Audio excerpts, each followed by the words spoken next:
Hello mga par. So, guess what? Sinubukan ko mag-prank sa aking mga alagang pusa. Tinesti ko kung may effect din ba sa mga pusa or sa pets natin yung pag-iyak-iyakan ko. So, nag-iyak-iyakan ako kanina. Tapos, kunyari, masama loob ko or what. Basta nag-iyak-iyakan ako dito. And, in fairness, effective nga siya. Ayan yung dalawa, oh.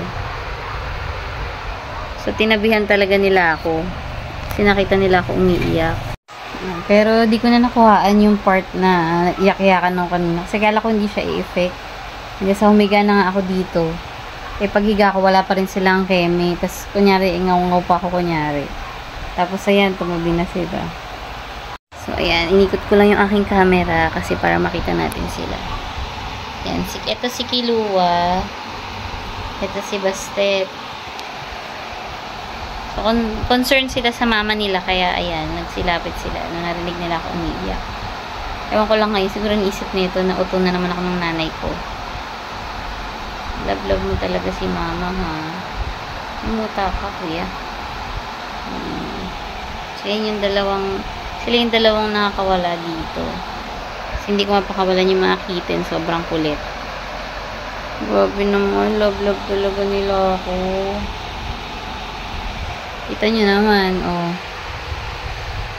Talagang sumiksik sila dito sa sofa. Matabihan lang nila ako.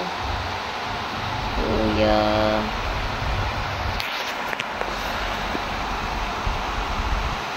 Ayaw nila ako umiiyak. So, yun lang. Na-share ko lang. Na-share ko lang kasi, diba, nakakatuwa naman talaga. Kasi tinabihan ako ng mga baby ko.